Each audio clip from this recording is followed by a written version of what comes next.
I'm moving now to the more formal part of introducing this particular roundtable session.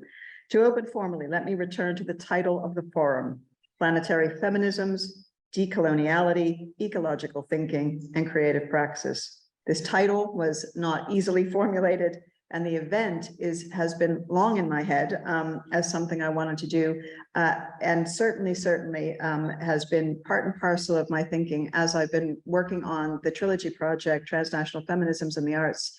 The 2 volumes have just appeared briefly on the screen, and really the impetus for getting people together and finally acting on thinking about this transhemispheric dialogue was the publication of volume 2 in January of this year. It was, I thought, good timing, apt timing for thinking about what it would mean to have a really transversal and transhemispheric dialogue.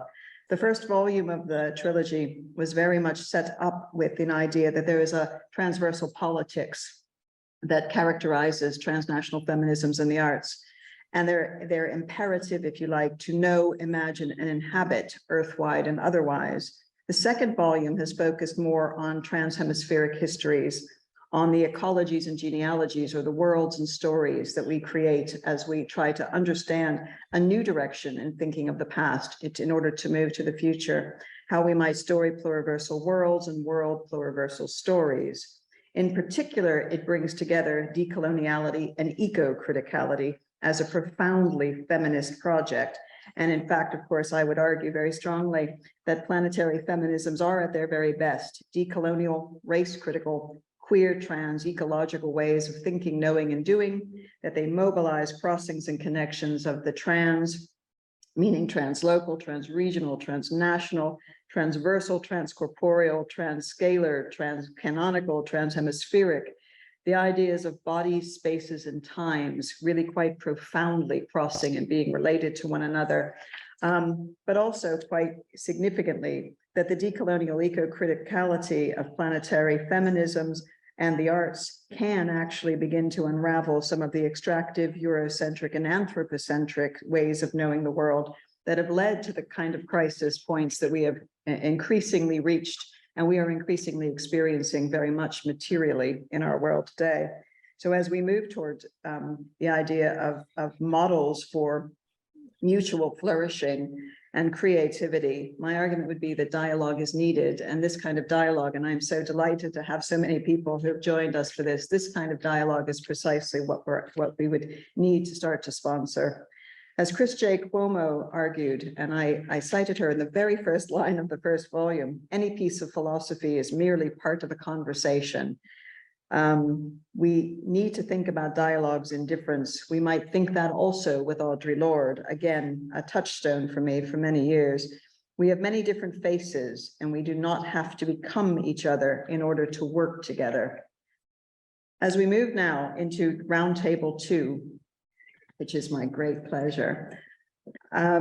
We are going to move from Taiwan and the South China Seas through South Asia and the Indian Ocean, through Europe and the Mediterranean. And we're going to be looking very strongly at questions around powerful transits of knowledge, culture, and power over centuries. The Silk Road, both land and sea, religious traditions coming into contact, migratory movements. We meet the transcultural fictions and frictions of the border. We have migrations and movement, highly charged inflection points between time, spaces, and bodies, where who and what constitute belonging and community is a function of the presence of geopolitical power and ontological force, but also of scale, the scale of the nation, the border, the scale of the globe and the planet, the world and the cosmos entangled. And with that, I'd like to invite the roundtable to begin. So can I start? Yes. Okay, hi. So hi, everybody. First of all, many thanks for the invitation, Marsha, and for organizing this wonderful roundtables all over the day. I'm really honored to be part of that. And I'm coming in today from the curatorial practice point of view. And I recently curated a show at Kunstmuseum Wolfsburg in Germany together with Andreas Beitin and Katharina Koch, who is also part of the panel discussion later. And it is a curatorial assistance of Regine Appendino-Steiner, who might also join us later. So this show was called Empowerment, Art and Feminisms in the 21st Century. So the main title was only empowerment. We tried to keep it as open as possible and did a global research on how feminist methods, structures are reflected in art. So how do you approach such an endeavor made on the main thesis that planetary feminisms are most progressive methods to rethink and analyze the world in general, and especially with the means of art? So this was our thesis. You can find that at the bottom of the screen, of the slide. And how do you approach that? So, of course, first of all, we had to do that.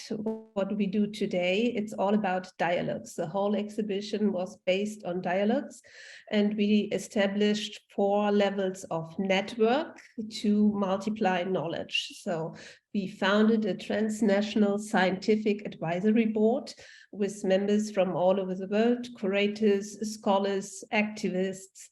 Then we had contacted all Goethe institutes in the whole world to ask for artist suggestions, because we are, of course, not specialists for all regions of the world, and somehow we had to gain that knowledge, and this is why we involved the Goethe Institute. We had 50 contributors for the publication, and again, artist suggestions came in from these contributors. And then, of course, we also had personal networks on a global scale already, which we also tried to activate.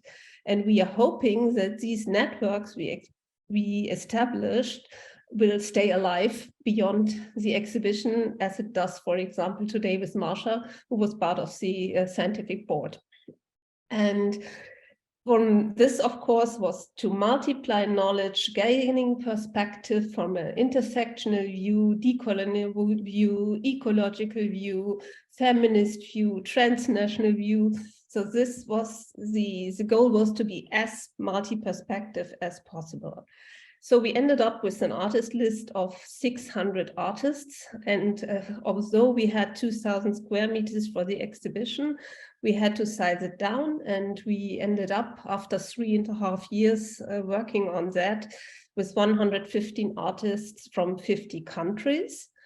And 70% of these artists were from the Global South, which again was a special focus in terms of shifting dominant aesthetics developed by Western art history, but of course also in terms of knowledge production and retelling the world by stories from the Global South. All artworks were produced after 2000.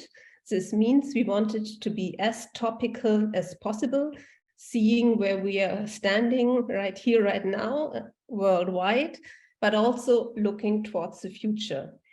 Then again, how do you translate this multi-perspectivity into an exhibition space, also in terms of architecture? Still, we are 3 curators from Germany, so we invited 5 guest spaces, so we created 5 guest spaces with collectives. Again, working as a collective is quite a recent and popular way of producing art at the moment. So we invited AXA projects, China, Germany, National Trobauer, it's 150 artists from all over Brazil, queer and Black. Then Jabala Foundation, recently founded to create safe spaces for female art production in Uganda. Sandbox Collective, who every year organizes this amazing Gender Bender Festival in Bangalore. And What the Hell's She Doing, which is a Pan-African collective, Great Britain, Kenya, South Africa, and Uganda. So the diasporic aspect is also coming in here as well. We gave them an independent space, inserted that into the exhibition architecture, which you can see on the images, the installation views from the exhibition. And this architecture, we tried to keep as open, fluent, transparent, non-hierarchical as possible, to create dialogues between contents and between the artworks. But then you have to, of course, you somehow have to convey all the contents you found and filtered out of the 600 artists we found. So we developed very open thematic fields of orientation for the visitors. So the first field was protest and empowerment, gender and identity, planetary challenges. Here comes the intersectional perspective in, of course, desired and violated bodies, labor of care, thinking of labor also in terms of taking care of the planet. This is the point where the planetary perspective comes in, her stories and other narratives, and of course, which was very important to us, feminist futures, so interesting, innovative approaches in the mirror of art developed for the future of our planet in terms of non-human beings and our society to secure the future. This is a lot of knowledge production. So somehow it is a research project, but at the same time, it is an exhibition. And even if we had a lot of space, we had to find even more space in the publication we did accompanying the project. It reaches far beyond the exhibition. And here I would like to stress that we had the chance to do the publication in cooperation with the Federal Agency for Civic Education. I'm mentioning this because this meant we could do a 500 pages publication, but sell it for €7. And this is also interesting again in terms of total inclusion, because nobody would buy this book for €50, but for €7, it's like an educational tool, and you can make knowledge accessible for a really broad audience. We never sold so many books. And there in this publication, we were able to gather 180 artists from 60 countries. We had 50 contributors. We had a roundtable as well, interviews. So it's really a really good compendium summing up what we tried to do with the exhibition and a little bit what we are trying to do today, bringing in a lot of perspectives. But of course, such a project comes with a lot of challenges we had to face. And this is, on the one hand, the total inclusion, how to make it accessible on all levels. We also created like an English version of the publication, which you can download. It's a text version you can download online. So we also created open sources, but also total inclusion on respecting everybody's emotions, feelings, background, and forms of discrimination. And of course, language is in Germany a big topic related to that. It was very difficult in the publication how to gender language accordingly, because German language is still very patriarchal, and language gendering started some years ago in Germany. So we also tried to be as inclusive as possible in terms of language. And this, of course, again, is linked to political correctness, which was also a challenge, because in the end, again, we are 3 or 5 German curators, and we don't have this discrimination experience a lot of artists and people involved into the exhibition had. So trying to be as politically correct as possible is quite a challenge. And that, of course, is very much linked to who is allowed to speak about what. And this is, for us, a really central question at the moment in the curatorial field. When you are a white curator from as I am from the curatorial north, I would say. So this was my, was my time. It's a central question I think we all can discuss today.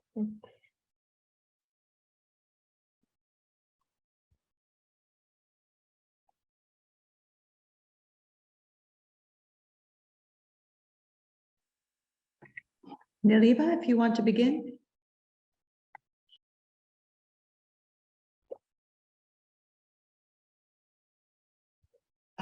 After this very kind of exhaustive and complex exposition we have had, talking about a single painting will seem a bit minor, but I hope to be able to raise some issues through talking about this work. Construction Site, that's the name of the painting, was painted in 2009-10. It is part of a series I call Each Night Put Kashmir in Your Dreams, which is a line from a poem, I See Kashmir from New Delhi at Midnight, by the Kashmiri American poet Agha Shahid Ali. From 2003, I have been working on this ongoing series on Kashmir, which try to take on ways of undoing the fixity of boundaries, using a scale and mode of extension that require other kinds of experiential relationships. These are canvas scrolls, which are 10 feet high and 6 feet wide. I have looked at the histories of painting in Asia and Europe as well, to cobble up a language for myself, to extend the modernist frames and learn to talk of things that concern me. The additive for me became a means of including and extending, and to pitch myself in plural modes of address, with which to inhabit and renew stereotype. For this, I have also depended on song, poetry, and text. The textual sources I have used not only inform the painted image, but are often inscribed within it, and also more substantially on the reverse, necessitating another kind of seeing and reading. The series is also my tribute to the Kashmiri artisan. They teach me to see no contradiction between precision and proliferation. Visual enumeration need not be antagonist to economy, nor the use of stereotype to invention. Now more than ever before, it has become crucial to think of ways to release the understanding of the past from the politics of reduction. The pictorialization of construction sites and most of my larger works in this century has been aided substantially by the stencils made by the reputed Sanji artists of Mathura in North India, who traditionally design and cut paper stencils. This is usually used for the ritual purposes, but it is also available as artifacts. I am indebted to them for their repertoire and for allowing me to intervene whenever I have wanted. They've improvised along with me. Improvising along with me. More than that, for offering me the fluency of their language, their view of the world to help me structure mine. The use of the Sanji stencils facilitated the desire for visual enumeration. The Sanji has worked for me as structure and surface, motif and proliferation, and as palimpsest. I like the immediacy of painting with pigments tempered with adhesives like tree gums, animal skin glues, and the casein binder, which is extracted from milk proteins. Construction site hangs unframed like a scroll away from the wall and about 6 inches off the ground. For this scale and surface, I find using a casein medium rewarding. It adheres better than most other glues, so the possibility of building layers of pigments are rewarding. As casein does not interfere with the feel of the pigment and does not render uniform color values. I'm just going a little bit into sort of the technology of it, but it's sort of important to me that how I paint this as well. Construction site was begun soon after a visit to Srinagar, where I had spent time seeing the city with young architects from a local chapter of a National Heritage Trust, valiantly trying to repair and restore a beautiful city, ravaged by decay and destruction, wrought equally by neglect, abandonment, and violation. This affirmative action, even if only a very small beginning, after numbing stories of despair, led me to think at looking at historical paintings of city building that acknowledge the laboring body. The great 15th century painter Behzad was my guiding angel through this work, with his building scenes from the Zafarnama and more specifically from the manuscript that is known as the Khamsa of Nizami. Alternating with his very famous painting, which is that of in which there is a famous scene of preparing graves for a funeral. But there are other references here as well. The Mughal painters Bishan Das, Sheikh Pool. This is a very favorite painting of mine, a Mughal painting painted by an artist called Bishan Das, in which he's created a character, Sheikh Pool, who seems to be digging away at nothing very much. And I use him to stand in for the Kashmiri Rishi, a tree planter Rishi, Shah Wali, who was known for his love of animals and for the natural world. So this is a little acknowledgement of Shah Wali. The collapsed house in Giotto's Death of a Boy in Sessa initiated the cityscape, which went on to include tributes to the Srinagar's architectural heritage, over which a demonic presence out of the repertoire of 14th century painter Siyah Kalam rises. At the lower edge of the scroll, I have laid out a border made of the implements of labor inspired by a 19th century British manuscript, which documents the various kinds of professional labor in Kashmir, their work rhythms, and their implements. A band player, this is the central figure in the front, wearing a costume in red, of the popular and sharp-witted Kashmiri traditional theatre form, now in some jeopardy, tells us the story. Thank you.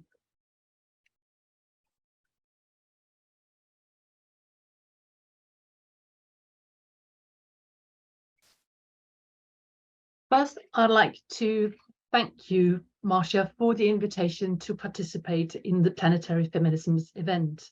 It's a real honor to get a seat at this roundtable. Not only does this event enable us to have a transhemispheric dialogue, it's also a wonderful opportunity to celebrate the publication of the second volume of your awesome Transnational Feminisms and the Arts trilogy. I must confess that reading the first volume, Transnational Feminisms, Transversal Politics and Art, Entanglements and Intersections, was a transformative experience for me. I anticipate that the second volume will effect a similar, slowly evolving but deep transformation. How this impact will surface in my work is too early to tell, but I'm certain that the pronounced eco-critical and planetary perspective and the way you practice and explain your engagement with academic writing as a profoundly creative and dialogic activity will continue to grow on me, especially your insistence on open and attentive listening also to those who perceive and experience the world radically different from oneself. My talk differs from the two previous talks in that it's more theoretically oriented. What I would like to do is to focus on how Marsha's first volume has inspired and enriched my work on my book in progress, which will be titled Post-Migration, Transculturality and the Transversal Politics of Art. I cite the title not to misuse this event to advertise my book, but because the title reflects the interest that I share with Marsha and with many others in the transnational, the transcultural, and the transversal, all trans terms expressing geographical, socio-cultural, and political forms of agency, entanglement, and interdependency. Moreover, the first word of the title, post-migration, also suggests where the differences lie. My research perspective isn't planetary, nor is it eco-critical, but it rather focuses on how the transcultural, the transnational, and the transversal are configured in national and local contexts where migrants from across the globe have settled. So you could say that it's about the cultural transitions effected by migrant settlement. Borrowing a phrase from the announcement of this event, I explore how migrants have contributed to reimagine the human, or better, the citizen, and how they have contributed to remake a world of many worlds in specific urban and national contexts. So in other words, I'm interested in what art can teach us about how we can live together in difference in the socio-cultural ecosystems of big heterogeneous cities where conviviality coexists with conflict. A feminist intersectional lens is indispensable when exploring how contemporary artists engage with the super diversity of urban life worlds. The feminist concepts of transversal politics and epistemic communities are also helpful when it comes to tackling the challenge of explaining how artists, activists, and cultural professionals can forge coalitions across the boundaries between groups and positionalities. When exploring post-migrant coalition building on the cultural scene of Berlin, I've found support in Marsha's work on feminist epistemic communities and transversal politics thriving elsewhere. Moreover, through Marsha's work, I've entered into a dialogue with the work of feminist social scientist Nira Yuval Davis and feminist theorist Alison Asseter. This suggests that Marsha's aesthetically inflected use of these concepts has transformed these concepts from the social sciences into what Mika Wahl has called traveling concepts.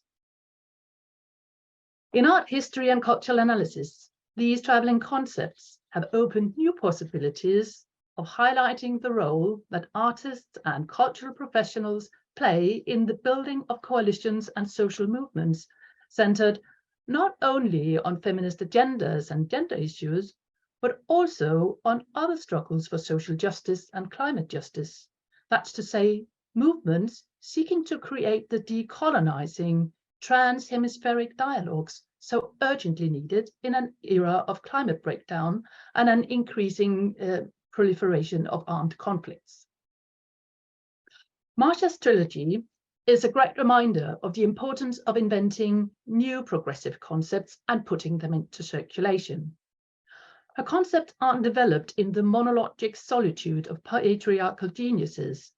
They spring from dialogic exchange and from walking and thinking alongside many others. I've harvested invaluable insights and concepts from Marsha's work, so let me conclude by contributing one of my own terms to the co-creation of new ecologies of knowledge at this roundtable. I've developed the concept of a post-migrant imaginary in dialogue with writings by Kobina Mirza, Aito Quason, Girish Daswani, Vitai Mishra, and others who have theorized transcultural imaginaries as boundless, or theorized diasporic imaginaries as those of ethnic diaspora groups with a mindset moored to their country of origin. The post-migrant imaginary, as I define it, is never unbounded and never pure. It's the product of people living together in a country where different groups of migrants have settled, and people have to live in proximity to difference.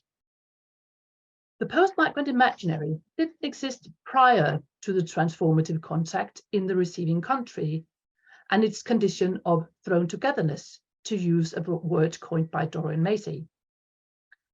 It's important to note that the post-migrant imaginary doesn't substitute the diasporic imaginary, it coexists with it.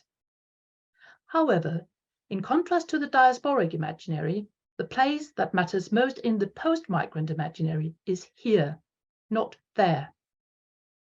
The historical narratives involved within a post-migrant imaginary concerns the historical struggles and genealogies that have produced the multi-ethnic society, not the different places from which its inhabitants hail. Thus, in contrast to the diasporic imaginary, co-ethnic identification isn't constitutive of the post-migrant imaginary because it's not structured by affiliations to discrete ethnic communities. It's structured by new transversal alliances. Furthermore, the post-migrant imaginary doesn't set itself against the national. On the contrary, it actively seeks to renegotiate, redefine, and pluralize national affiliations. It does, however, set itself critically against nationalist monologic versions of collective belonging. As opposed to the imaginaries of many transnational communities, for instance, LGBTQ+ communities worldwide centered on gender identity and social justice everywhere, a post-migrant imaginary is contingent upon a negotiation with the particularities of its nation-state framework. It's committed to rethinking and expanding the dominant notions of national identity and national belonging. The transcultural scope of the post-migrant imaginary arguably transcends the bounds of the nation-state, as local communities will interact with other communities further afield. But my concluding point is that the post-migrant imaginary is always anchored in and always emerges from places and social dynamics here, and it's always refracted through the local and national discourses and the national politics of place with which it actively and critically engages.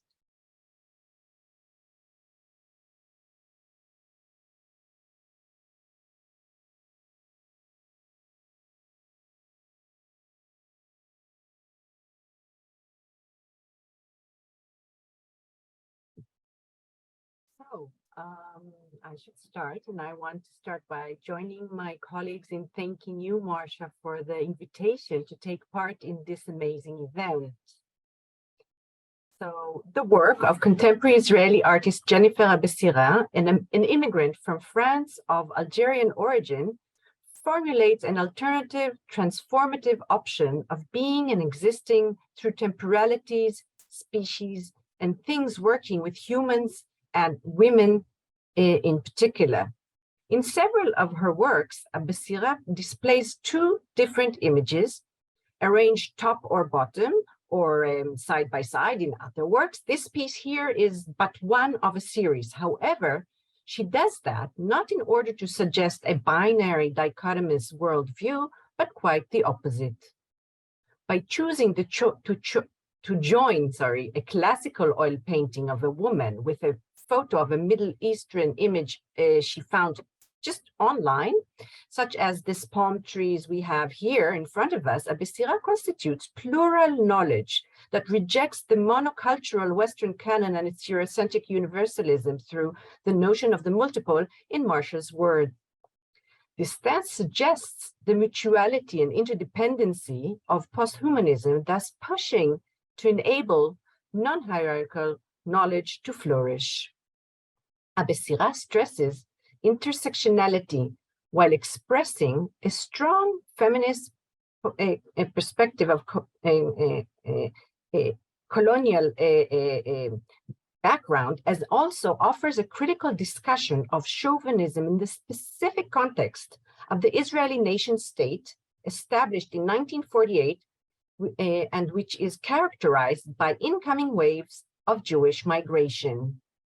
Jewish immigrants from the Middle East and North African countries are called Mizrahi and are in fact Arab Jews. In Israel, this is a source of inherent tension as Zionist rhetoric promotes Western concept of colonial supremacism.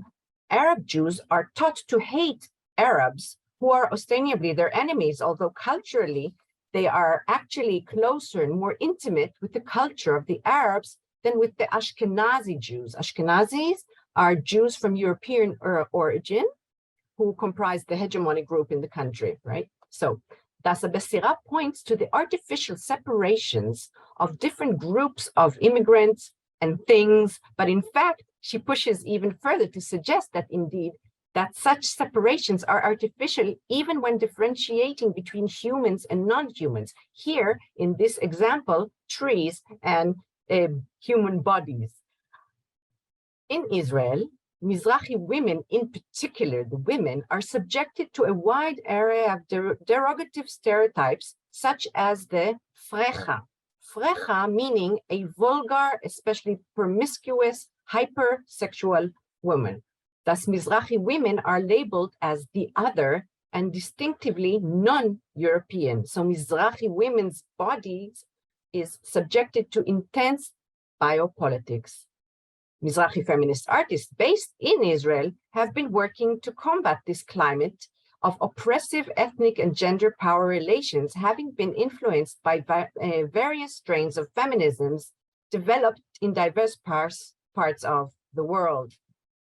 The artist's choice to incorporate a light-skinned woman representation of that, who is commonly associated with Europeanness by her likeness, derives from her own embodied experience as a Mizrahi woman immigrant from France. And I would like to quote her words when she says, "I pass as Ashkenazi in Israel. I don't look Mizrahi. I am light-skinned and I have green eyes." End of quote. Becerra reveals the racist hierarchies embedded in Israeli society while stimulating questions such as, how do we read women's images? What is this woman's ethnic origin, her national affiliation? Is this a woman a Jew? What does a Jewish woman look like? But moreover, what is the relation of this human and these trees and things that are not human? These questions that then raise more questions, such as who holds the power to determine these answers? The body of Mizrahi immigrant women, conceived as other, become the site of social negotiation and a tool for branding and exclusion, much like the exclusion of plants, animals, and things that are oppressed. And as they are constantly faced with the need to reveal, hide, expose, or conceal their feminine Mizrahiness and their human body. The analysis of gaze relations of veteran Israelis and newcomers alike in the country serve as an important tool for understanding the gendered aspects of migration and humans and non-humans. Scopic regimes, or the ways in which a woman migrant looks and understands the locals and the things, and how the locals and things perceive her, functions as ways of forming identity and subjectivity, as much as it is a negotiation of subjects, humans and non-humans. Dynamic, unstable, full of paradoxes, and essentially performative, the hybrid subject thus declares different segments of self, different moments in interactions, foregrounding subjects, humans and non-humans, in a strategic and dynamic manner, creates real potential to constitute a carnivalesque subversion of the usual distinctions that make it possible for the post-humanist existence to come into play and to be a force of living through ethics of care and interdependency. The syntax created by Becerra creates a new visual language, resembling that of which Gloria Anzaldúa describes in Borderlands La Fronta de New Mestiza. Anzaldúa, refusing to be restricted to only one language, offers a mixture of languages cultivated from various cultures and reflecting her different identities. Her new hybrid language is not merely instrumental, but it is also political. It is subversive, liberating tool, enabling women from non-hegemonic backgrounds to thrive and express all the facets of their identity, as much as the subjectivity of non-humans and of things. In the same way, Abessira Diptychs constructs a new visual language. She uses different images taken from the cybernetic universe of the internet, as much as photos she takes from her own real life and bodily experiences, and puts them together, creating new connections and meanings. In Abessira's work, the hybrid self is based on the migration experience, which lingers, repetitive and recurring by visual means. It is expressed in a similar manner to the way that Rosi Braidotti explains the migrating people who she calls nomadic subjects. The Braidotti nomadic subjects tends to blur nation-state borders while striving to devise a different citizenship that is freed from laws and languages, a constant act of deterritorialization. Much like Abessira Diptychs, Braidotti's nomadic subjects maintains a constant flow and movement. Abessira's works serve as a vibrant link to her different affiliation, Algerian, French, Israeli, while maintaining a joyful nomadic force in Braidotti's terms. The reading of Abessira's acts called for a nuanced approach that takes into account wider questions of the privilege and ease of movement arising from issues of gender, ethnicity, religion, and nationality. I draw on Sarah Chinsky's thesis to propose that it is politically important to study the French Jewish Mizrahi women artists with colonial pasts who are based in Israel in order to understand in what ways this group can perform a new and critical cultural function. The coexistence of Arab and Jewish identity within a single woman contributes to the question of what feminist Israeli art is today. Does it fundamentally differ from the other artistic productions created in other feminist artistic fields working in the Middle East or in other parts of the world? The discussion of Bessira's art and its gendered aspects in particular extend the option of maintaining a simultaneous sense of affiliation and belonging to the Israeli, French, and Algerian cultures and nationalities all at once.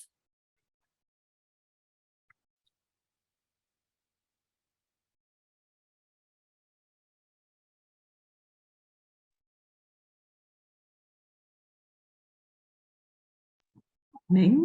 Yes, yeah, okay. Right, infinitely ephemeral issues of borders in contemporary Taiwanese women's art is actually an exhibition which I curated early last year with around 30 Taiwanese women artists. But this is also a title of a book which I'm currently writing and hopefully can be published later this year.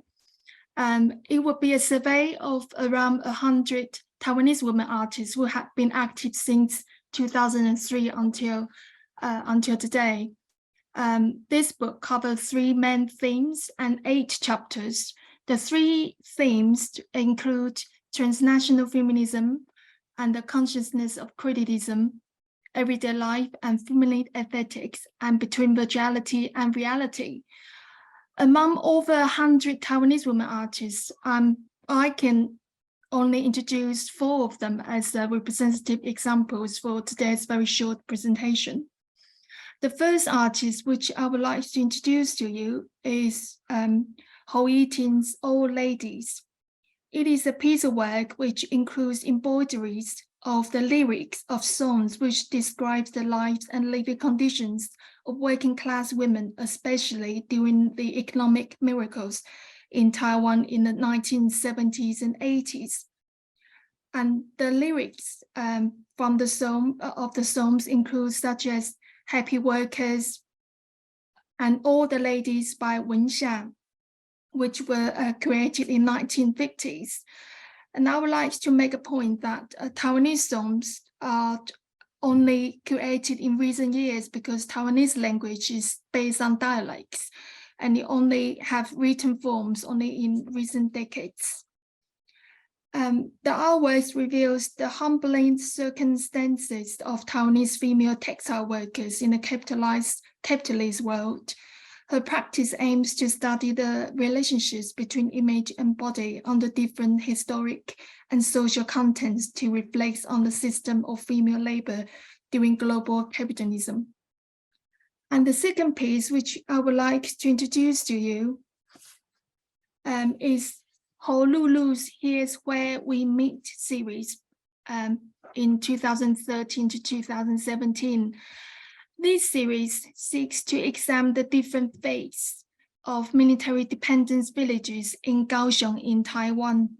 The series looks specifically at those military dependence villages, women who have been excluded from history, and those who have contributed and sacrificed a lot, but unnoticed among the turbulent times, especially during the first few decades after Chiang Kai-shek's KMT's military and family arrived in Taiwan in the late 1940s from mainland China. For the past over 60 years, the residents of military dependence villages have raised new generations and have even considered themselves as Taiwanese. But now most of 897 that kind of military villages have started to be demolished. And this series of photographs documents their homes, which would disappear and which have disappeared because of the change of political climate and government's policy. So a question which I will answer after my talk. And the third piece, Luo Yijun's second family.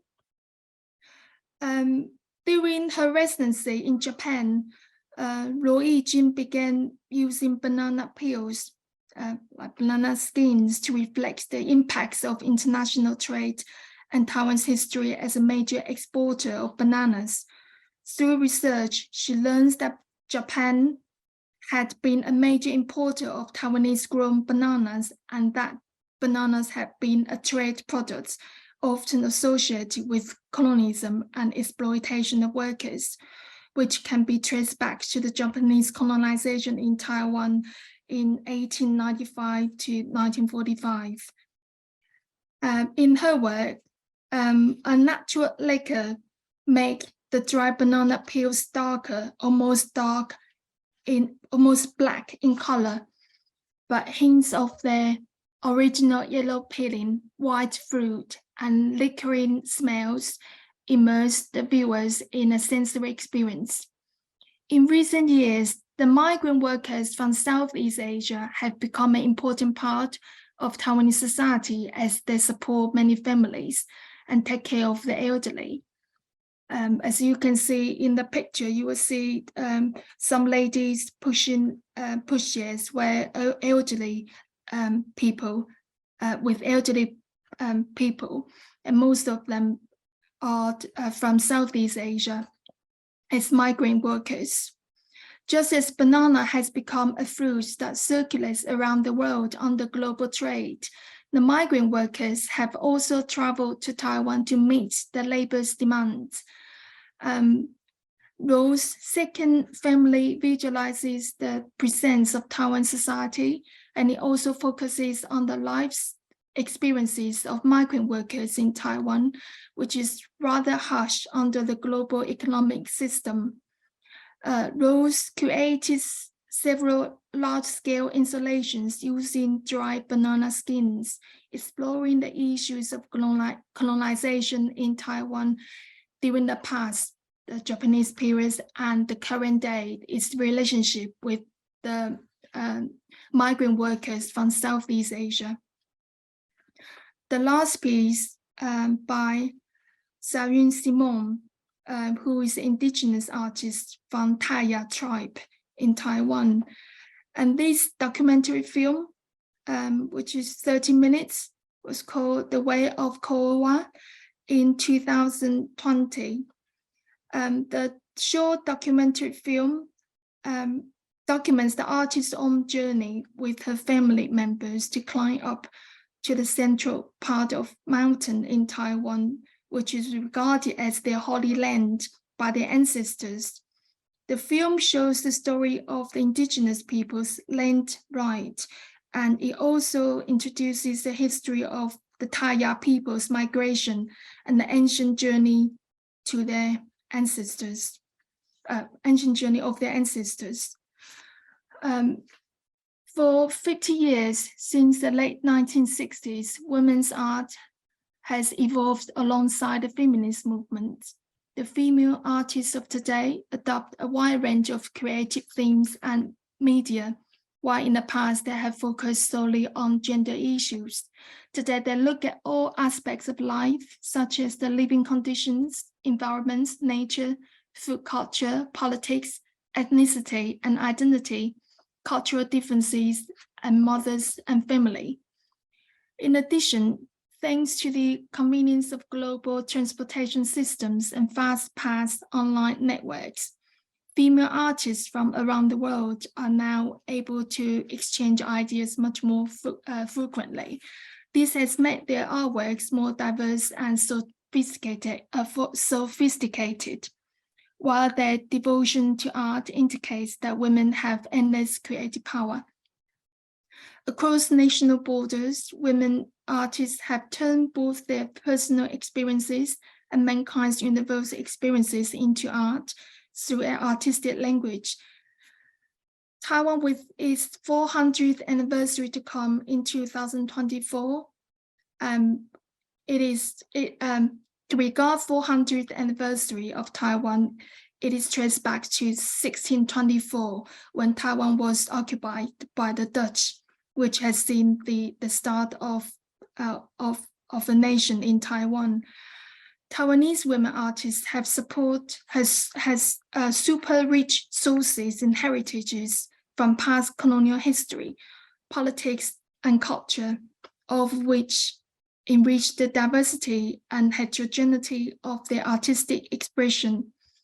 Additionally, current global issues in terms of migration, global communalism, politics, and development of technology, virtuality, post-COVID ideology, and the current political and military conflicts and tension are important issues for all of us to think and to be addressed through the lens of art.